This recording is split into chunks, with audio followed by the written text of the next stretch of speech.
말씀하셨어요, 교수님이.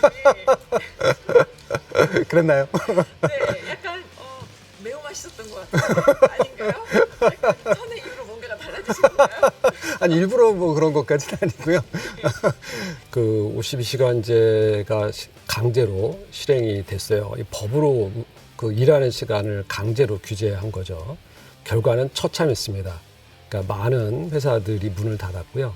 사람들이 일자리를 잃었습니다. 그 수치는 어떻게 되는 겁니까?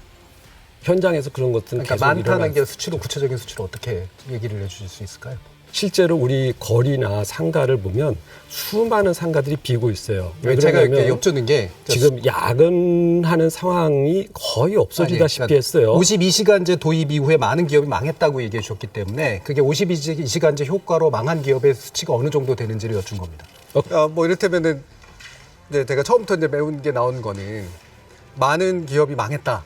근데 이거는 많은 기업이 얼마나 많은지를 얘기를 해주셔야 되잖아요. 수치가 굉장히 중요한 거고 만약에 그런 수치가 없다면 주변 이야기다라고 제안을 해주거나 저는 이건 토론에서 굉장히 중요한 문제라고 생각을 하거든요. 아까 주 대표님도 말씀 주셨지만 결국은 각자 일화를 중심으로 얘기할 수밖에 없는 수치다. 그래서 실태 조사가 중요한 거다. 이런 얘기를 해주셨듯이 토론이 뭐 수치만으로 이루어져야 되는 문제는 당연히 아니지만 자기 주장이 수치를 표함하는 주장이라면 거기에 대한 근거는 확실해야 된다라고 생각을 했기 때문에 제가 이제 그런 개시작을 열었죠.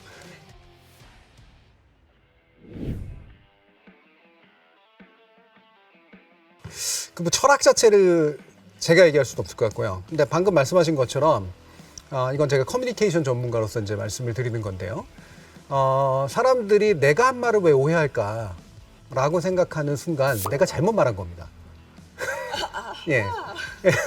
그러니까 듣는 사람들이 그것도 한 명이 아니라 여러 명일 경우에 여러 명이 공통적으로 비슷하게 들었거나 비슷하게 오해 아닌 오해를 한다면 그건 내가 잘못 말한 거예요. 네, 오늘도 아마 토론 속에서 저는 적어도 이거는 이제 입증이 됐다고 보는데요. 현재 집권 측 내지 정책을 준비하신 측에서 국민을 구체적으로 설득하거나 구체적으로 설명할 수 있는 방안을 못 가지고 계세요. 네. 그러니까 자꾸 이야기들이 복잡하게 나오고 오해다 얘기만 나오지 실제로 얘기를 가만히 듣다 보면 모르겠는데? 이렇게 되는 거란 말이에요. 네. 사실은 이거는 굳이 설명하려면 뭐냐. 특정 업종에서 일하는 시간을 좀 더 늘려서 할 수 있는 정도의 유연성을 보장할 만한 방법을 마련했습니다. 정도예요. 근로시간 개편안이 아니라. 네. 굉장히 작은 미시적인 정책 정도라고 볼 수가 있거든요. 대다수는 영향을 안 받는? 그래야지 지금 하는 말이 맞거든요. 네.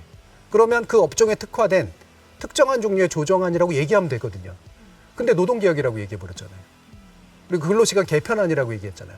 인간의 삶에 엄청난 영향을 줄 것처럼. 애초에 프레임 자체가 120시간도 얘기하셨지만 시간을 엄청 늘려가지고 근로시간을 개편하는 게 대통령의 철학인 것처럼 느껴지고 있는 상황에서 현재 같은 얘기가 퉁 하고 들어가면 사람들은 이렇게 받아들일 수밖에 없다는 거죠. 저는 애초에 너무 큰 칼을 뽑은 것처럼 행동을 했고 그러다 보니 다른 사람들도 큰 충격으로 받아들인 거예요. 저는 거기서 생긴 문제라고 봅니다.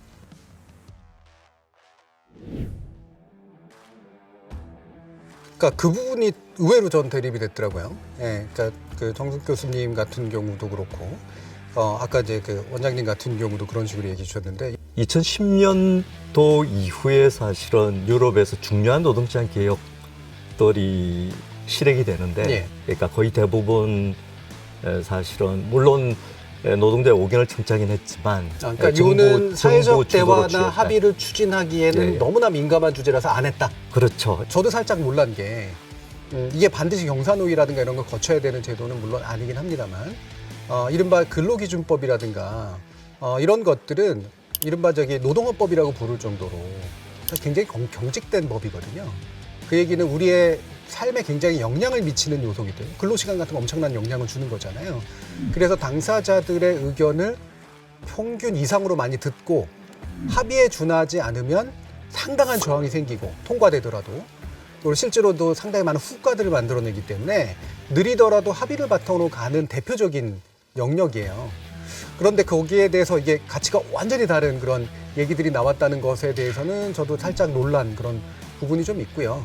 뭐 불확실한 면선들이 있었습니다. 이왕이면 의견 청취도 많이 하고 이왕이면 뭔가 얘기를 들어야 되지만 아마도 제가 짐작컨대는 마크롱 얘기나 이런 거 나오면서 개혁이 필요한 부분은 이해 당사자의 얘기를 너무 듣지 않고 좀 때로는 밀어붙이는 것도 필요하다. 아마도 이런 생각이 좀 일부 있으신 것 같고 그게 대통령의 생각에도 일부 좀 투영되지 않았었나 이제 그런 생각은 좀 들긴 합니다.